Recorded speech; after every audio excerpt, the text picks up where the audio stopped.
welcome back to my channel, Vlogsters. I'm actually coming to you live from I'm coming to you from Dollar General. I am having a really, excuse my language, shit day. I don't know how else to describe it. I'm actually having a shit week, and I know I don't normally share this stuff with you, but I am over it. Excuse my language.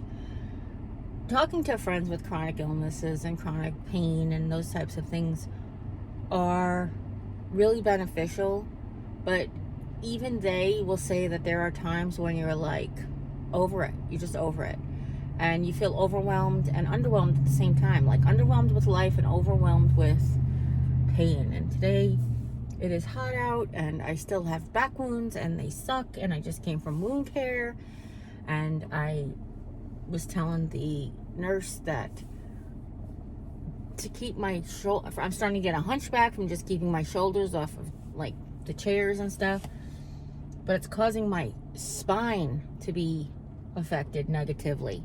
So as you can imagine, this position of constantly pulling your shoulders forward so that your back isn't on the fabric of the chair has caused your spine to just be like out of alignment, and I'm done. I'm just so over it. The other day I had trouble getting out of bed, and I know I take medication for depression, and I understand that, and it's really been since like my brother passed away, but I really haven't taken anything specifically for the cancer and the diagnosis and stuff. I'm starting to get to the point where I feel like my life is out of control. Now, I'm not trying to control my life, and I don't mean that.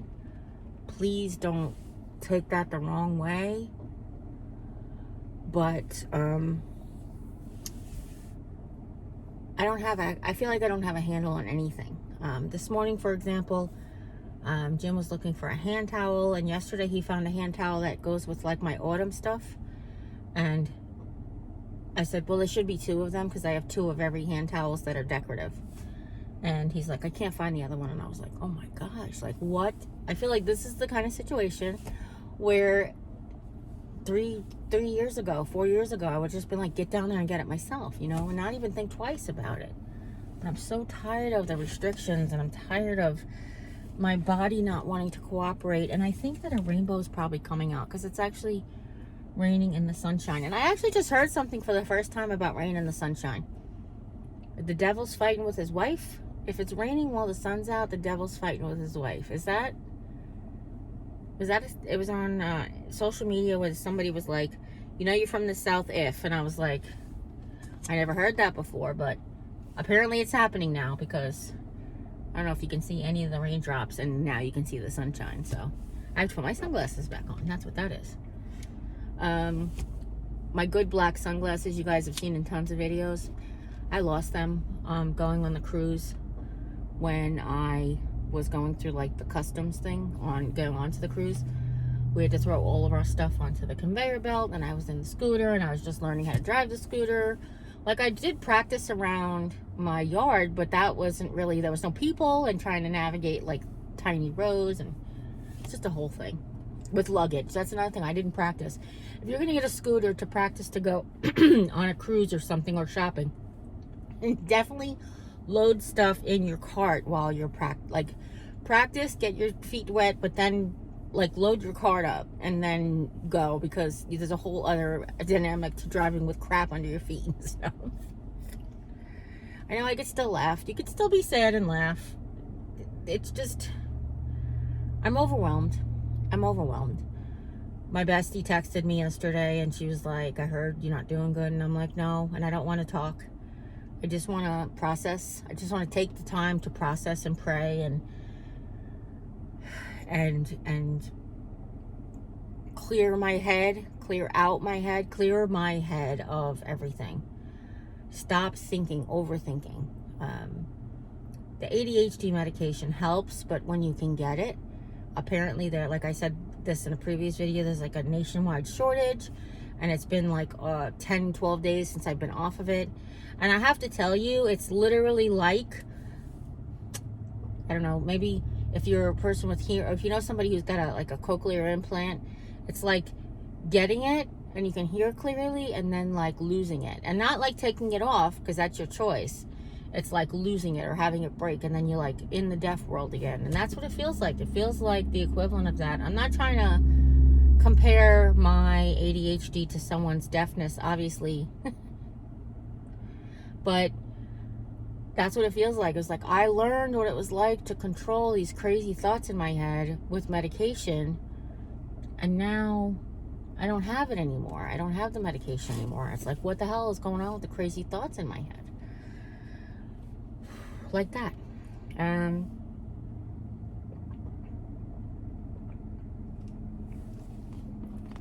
But my home health aide bought me scooters today for driving her around. Okay. Anyhow, yes, I went to wound care, picked her up, running her errands for her, and then she's going to come back to my house and do all the stuff to take care of me. That being said, I'm still dealing with a lot. She does help with my depression. She's easy to talk to. She really does help. She's an amazing human being. And she also has issues of her own that help me because I'm helping her. I know that's a big thing, and I know we've talked about it a lot, but when you're a caretaker or caregiver or whatever you want to say, it's hard to like turn that off. When you spend your life taking care of others, it's not easy to turn it off. And it actually is what gives you fulfillment in your life. And when you don't have the fulfillment because you don't have anybody to take care of, it causes all kinds of issues. And this is probably where this is coming from. All of this is probably coming from just that. The fact that I have zero control over any aspect of my being at this moment. And it's not cool. It's not cool. I'm going to plug you in, that's all. Look, when it all comes down to it, it's a matter of the balance between faith, perseverance, patience is a huge one. You have to give yourself grace. You have to give the world grace. Because not everything can happen in the time at which you want it to happen. And we understand this as adults. I guess, okay, all right.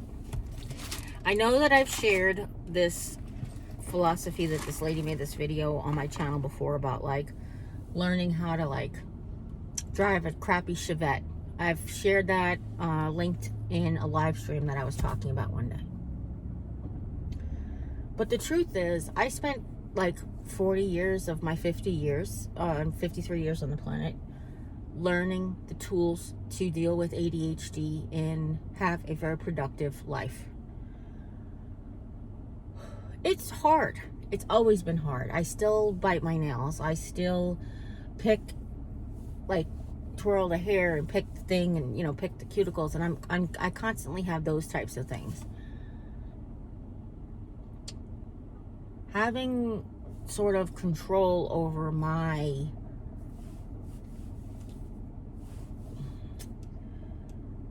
thoughts and physical actions has always been a way that I coped with it. You know, like, okay, look, I have to concentrate, so I have to zone everybody out. I'm going to put on some music and I'm going to get to work. And that's the tool. That's one of the big tools that I've always come up with how to do that. Well, to be honest with you, when you start taking medication so that you don't have to, I feel like the tools get rusty. You know, it's kind of like when you get ADHD medication, it's like having the toolbox that you've had your whole life, and then you left it out in the rain, and then like your tools are rusty, and you're like, oh my gosh, how did I ever do this before medication? And I know it sounds stupid because I haven't been on it that long, but it's just that peace of mind that comes with it. I don't know how else to describe it to everybody. Like, if you don't have symptoms of ADHD or have ADHD or are aware of it or have done studies, you just can't really describe it to someone else. And I find more of the things that I've done in life and the reason I've done the things that I've done are related to related to the fact that I have ADHD. It doesn't excuse anything that I've ever done. I'm not trying to say that. It just makes me feel like, oh my God, that is why you handled that in such a situation. Like in that situation, that is why you handled it the way you did, because your brain is really neurodivergent and you don't have the tools that everybody else has and to handle things the way that they could. Anyhow,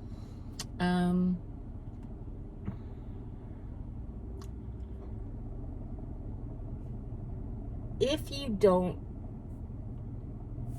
know, I lost my train of thought.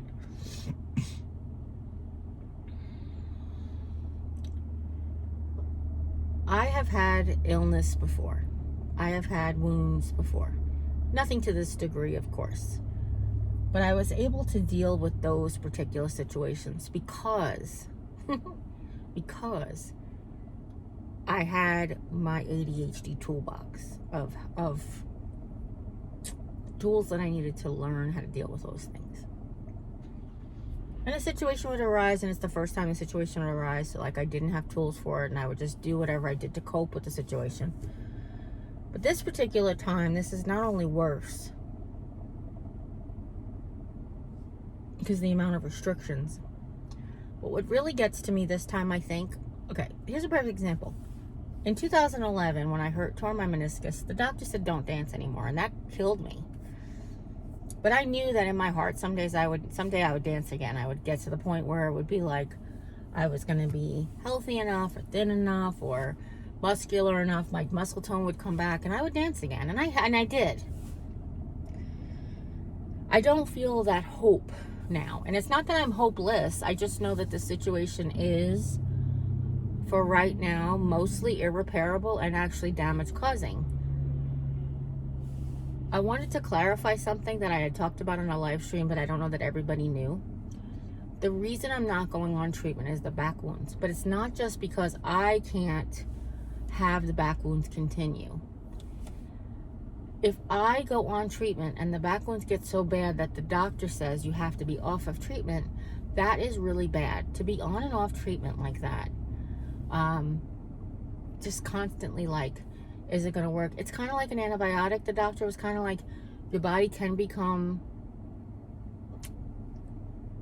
I don't know, immune to it is not really the right word, but you know what I mean? You become accustomed to it. That's it, accustomed to it, and then it doesn't have the efficacy that it normally would, or it did before. So I have to get the back wounds healed before I could start treatment so I can continue the treatment. That's the only thing. That's the thing I don't think anybody gets. Now, my tongue and my mucositis, that's a whole nother story together. That's also very frustrating that there is no cure for it right now, and it's just a matter of like treating the symptoms.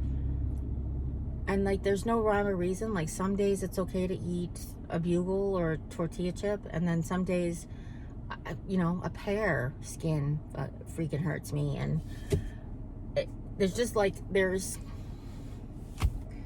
yesterday, Jimmy made me like the most beautiful, happy breakfast. And if I remember to insert it in here when I'm editing, I would love to share the picture. But he made me like 2 eggs and 3 sausage. And he made like a little smiley face, or like a weird face, like a funny face. And just the sausage, the texture and the spice of breakfast sausage was like not good. But that's a new thing. Like that's not something that's always been a problem. I've never had a problem with breakfast sausage before. The nausea that I'm getting these days, it's extra. It's extra. I don't know how else to describe it. I'm not on treatment, so should I have nausea? Well, I mean, yeah, I have kidney cancer, so I should have nausea, but I don't know.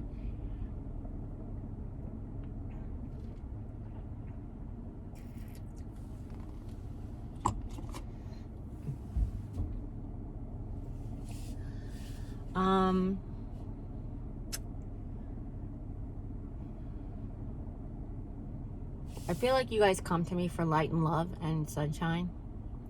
And today I don't really have much of it. But literally this is why I haven't been vlogging. Because I don't feel like I have a lot of light and love and sunshine in my life to share. And it's not an excuse. It's just I don't want to portray the side of myself. You know, some people put on makeup and do their hair. For me, it's like present yourself in your happiest. Not necessarily all the time, but it's been it's been a long while since I actually felt really truly happy. I think since my cruise, it's probably seeing my family.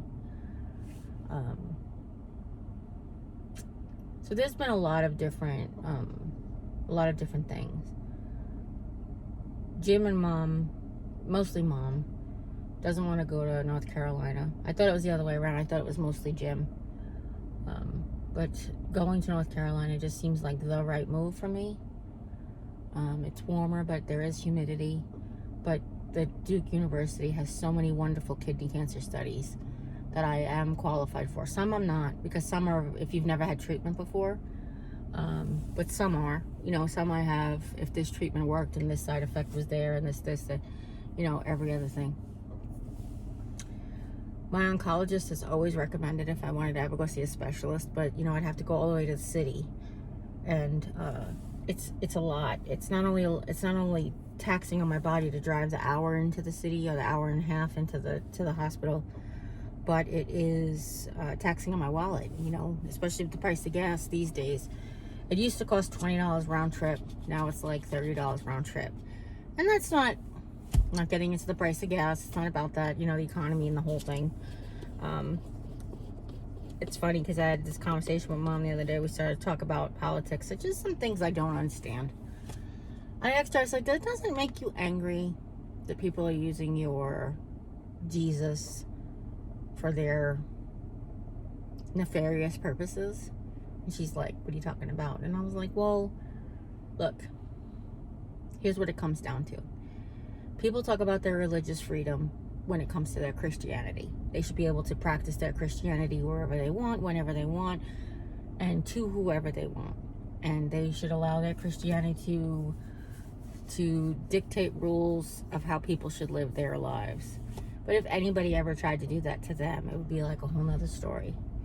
And that's the thing I've learned, is doing to others. And I want to be like Christ, not like Christians. And I've said this a lot of times. And I said, I'm a Christian in America. I'm not an American Christian.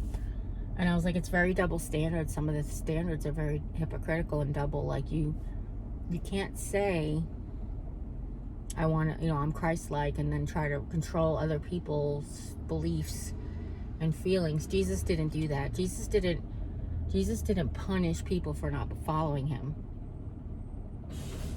But that's essentially what we're doing in the United States of America.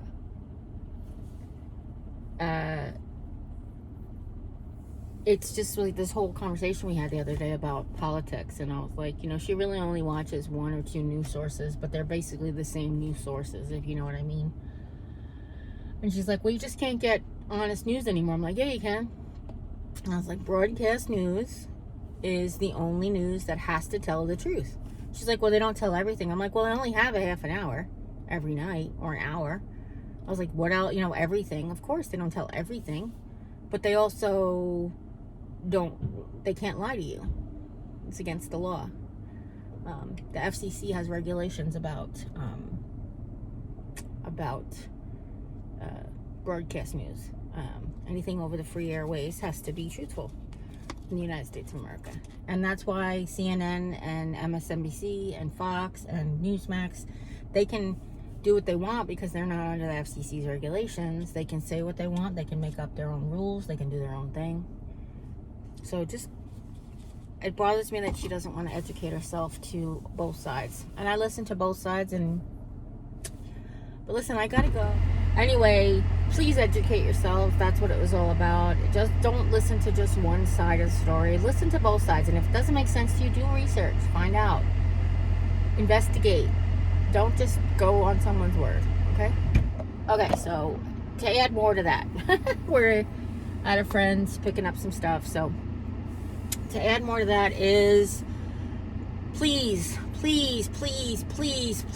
don't take your pastor's word for it. Read it for yourself. Educate yourself. Educate yourself by listening to educated people. And not people who have just, I learned this 30 years ago in Bible school. Like today, modern, what we're learning today is different than we learned a long time ago. All people are different. Fudge nuts. We're all different. We need to accept each other. I don't understand this whole thing. Like, I had a discussion, and it started out as a nice, calm discussion about, I asked my mother-in-law about, like, what she learned about homosexuality in the Bible. And I know from education that they realized that the word homosexual in the Bible has only been there for about 70 years. 70 plus, or 70, around the 70-year mark. Before that, it was the translated word for pedophile. But like in the 50s, I think it was, 54, 56. My brain wants to say 54, 56. They changed it. They changed it because of the times, and they thought that it would be better to make people more conservative. But it wasn't. All it did was buck the system.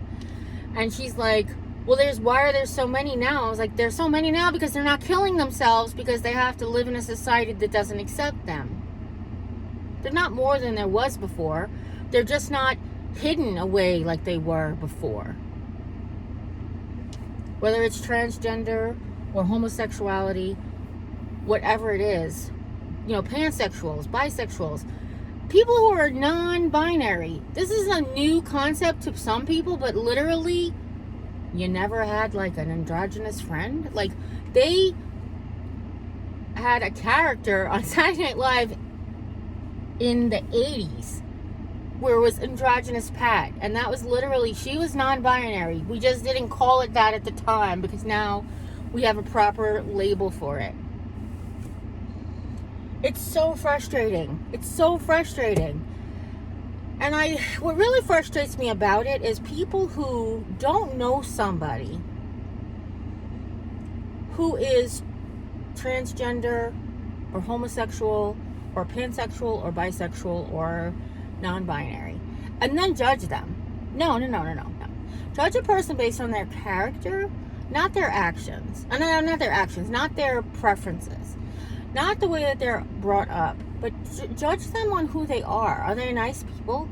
Like, one of the reasons that I left the Catholic Church when I did, or I shouldn't say left the Catholic Church, one of the reasons I didn't resist getting thrown out of the Catholic Church was because I didn't like the philosophy of the time, that them telling me that my sister and my sister-in-law, who are the two most giving, caring, loving people on the planet, weren't going to my heaven because where they were living was sinful. And I'm like, I don't believe that. I don't believe in all the teachings of Jesus and all the things I learned about Jesus, that's a rule that he would have. And I said to my mother-in-law, I was like, if Jesus came back today looking the way he did back then, he would be not accepted by Christians. The long hair, he never wore pants. You talk about like dresses are for women, pants are for men, and I'm like, Jesus wore a freaking toga thing his entire, or I know they have a name for it, a robe, but like there was no pants then. Everybody wore the same thing. It's frustrating as hell. His yippy beard. What was his hippie beard and his long hair and his dark skin? And first of all, Jesus, I want you to know, just from historical fact, Jesus did not look like what's the guy's name? Jeffrey Hunter. Jeffrey Hunter was the actor that played him in Jesus of Nazareth. He didn't look like that.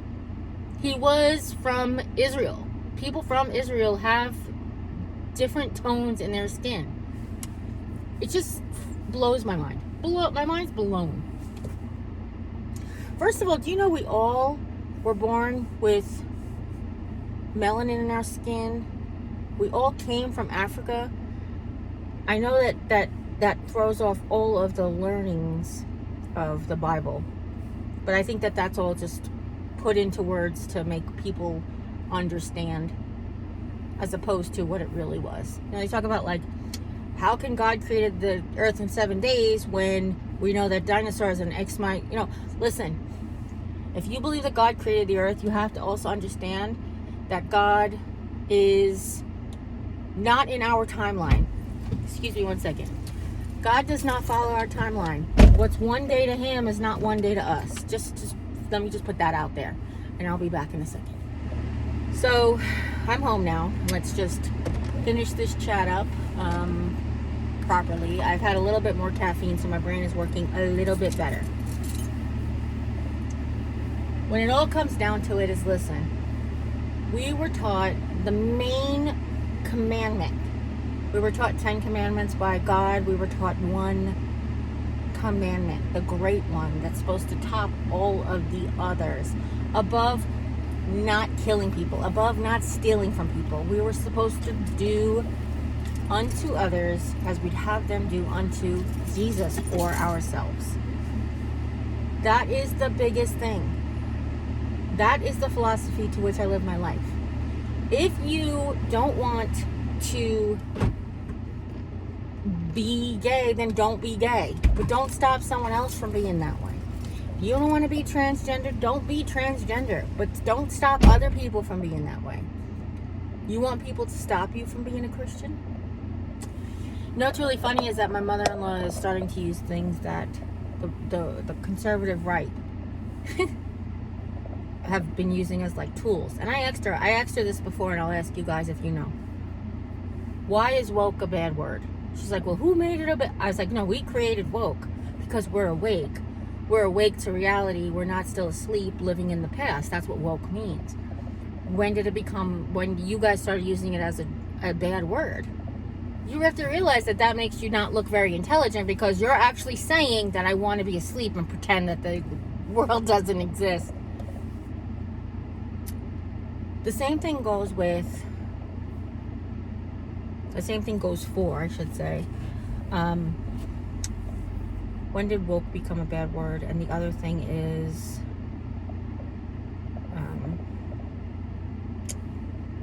crap, I forgot what I was just going to say.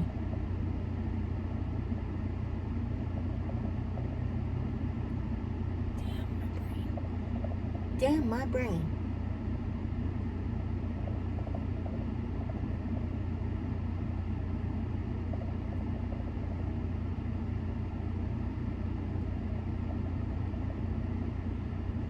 Oh, yes, the trigger.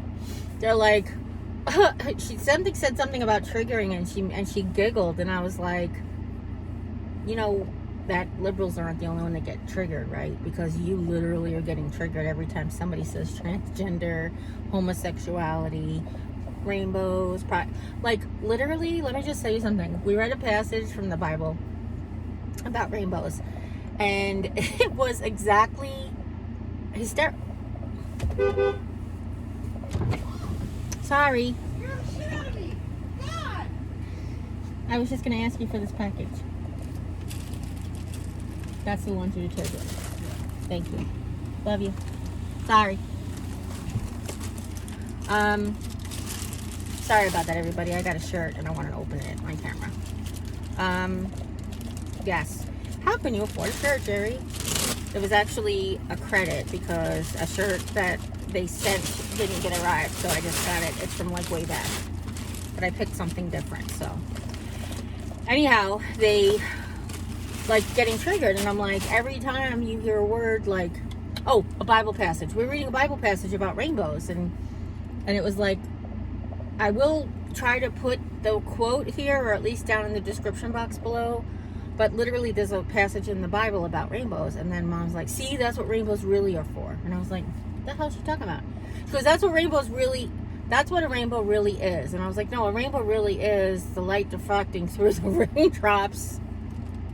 But I understand what she was trying to say.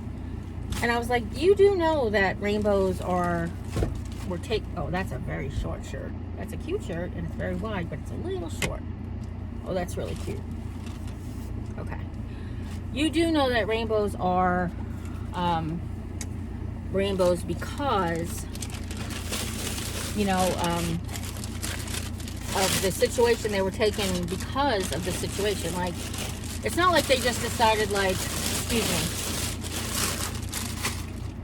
It's better if I know the passage, so hold on a second. Let me see if I can't. Anyway, it's Genesis 5:12-16, and it's about after the flood, where God created the rainbow that said, whenever I see a rainbow in the sky, I will connect the covenant between man and never promise to never flood you guys again. It's really what it's about. But it's about all living things, and it says that in the Bible. It says, between me and all living creatures. Creatures that came before you and creatures that are now. And it's like, yes, exactly. The rainbow stands for the covenant between God and earth, and that includes every living creature. That's the whole point. LGBTQIA plus are living creatures that deserve the same respect on this planet as you do, as everybody does. Color of your skin, religion, lack of religion, creed, whatever it is that you look. Even if people who commit crimes, they're punished their entire lives for one mistake that they've made, and it's very, very hard. But God's there too. God's in the prison. God's not just at the church. God's everywhere. But listen, one of the conversations that we had was about that taking over the rainbow, and I was like, but you don't understand. You're reading it with tainted eyes. You're reading it with a tainted brain. Your brain your life has taught you something. Your church has taught you something. Not God has taught you something. The pastor who came before, and the pastor who came before, and your teachers who come before, they taught you something.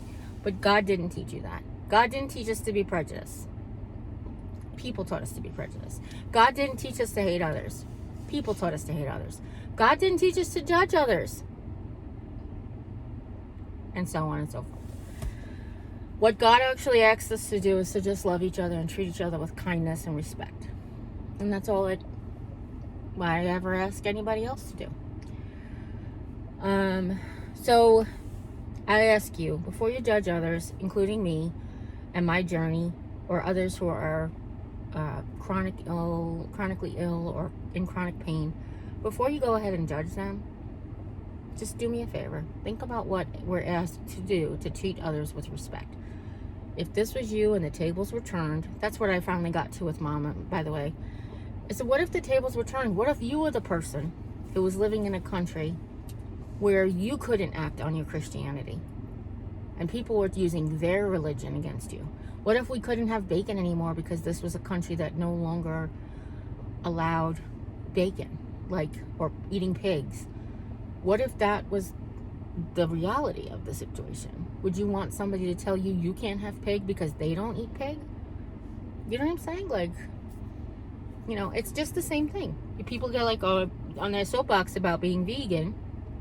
It annoys everybody, but I'm like, you know what? When you shove your Christianity and your morality down other people's throat, which, by the way, is off kilter from what it's actually supposed to be, and we're called to literally teach others about Christianity. We're called to not gospel. We're called to ask to try to convert people, but not through force. We're supposed to teach. Jesus didn't beat people into submission. He stood on his mountain. He talked about love and acceptance. And that's what we're asked to do, to go talk about how Jesus is there for all of us and how he loves all of us. And he is the strength that we need to get through the day when we don't have anybody there but him. We're not there to beat each other into submission. We're not called to do that. That is evangelical, and that is not the practice. We had this conversation too about the King James version of the Bible, and my my husband and mother-in-law were taught that King James was the first to put the Bible into English to make it accessible to people. I was like, no, he wrote the things that he didn't like. He basically said, this is, I don't know exactly what year. I felt like it's like the 1200s, maybe it was like the 12th century or the 13th century. Anyway, he was like, oh, well, I want to get a divorce, and I don't want to do this, and I don't think this is right, and I think women should be and that's when he changed. And if you look at any other version of the Bible, you'll see that those are the things that are different. And why? He didn't try to make it more accessible to other people. He actually just put his rules into place. It's like he was speaking for God. Now, I know that there's a thing in the Church of England that there is they actually have their lineage like they're descendant from Jesus. But we all know that that's not possible, and it's also not very practical, and it's also not very true. But that's another story for another day. I'm tired of people speaking for God. Like, when did you start are you on a direct message with him? Is he texting you? Does he call you? Is he telling you to go out and judge others? Like, I must have missed that passage. I don't know where you got this information from. I don't understand where it's coming from. Like, I'm so tired. I'm so tired of this also. I'm tired of everything. Like, everything is making me tired. And I know it's because I'm in pain. And I know it's because I'm annoyed. And I know it's because I don't have my medication. And I can't deal. And I'm not able to process. And there goes my what is it? Like my copyright infringement because she played some music. I'm just kidding. It's just how I've been feeling lately. And I'm sorry that I've been feeling this way. But I have been. So tomorrow you'll probably see this, and then we'll probably get like a live stream on Sunday to talk about what happened at the oncologist today, even though I'm sure nothing's going to happen because I still have back wounds. And it's going to be another month of blood work, and let's wait and see. I love you. Again, if nobody's told you you're loved today, please come always by and hear about it. I love you because obviously I love everybody. Even the people who judge, I love them. I just want them to be better. You know, a lot of people who are holier than thou, who think that they're really devout Christians, think that, oh, you're creating the sin, so you'll be judged at the pearly gates. But I feel like they're the people who will be judged most harshly, because this is not what Jesus meant. This is not what Jesus intended, for us to ridicule others and keep them down and oppress them. Mom was spewing something about critical race theory, and I'm like, you know, they only teach critical race theory in some colleges for some degrees. They've not changed anything. I said the only thing they're doing is they want to un-whitewash history. History that we teach in the United States of America has been whitewashed. And it needs to be unwhitewashed. That needs to be removed. Let's just tell the real truth. It was about greed. Everything's always been about greed. And Mom's like, that's the way it was then. I understand, but it was about greed. And there were people back then in the North that didn't agree with slavery at all. And they knew that they were just people, and you're punishing people you've stolen people from their lands, and you're punishing them for not obeying you. And who the hell are you? Like, literally. And I don't know. I do know that I love you and I love them, even though they don't always act right. But I still pray for everybody. I do every day. And I hope that we can all come together sooner than later. And I would love to see peace in my lifetime, but that's a dream. I can dream. And I can hope and pray. Okay. As always, you guys take care. God bless. I'll see you next time. I hope this video makes it to publication because it's like a bunch of mess. When I go to edit it, it's probably going to be like, Jeri, you can't. I'm just saying you can't. All right. Bye.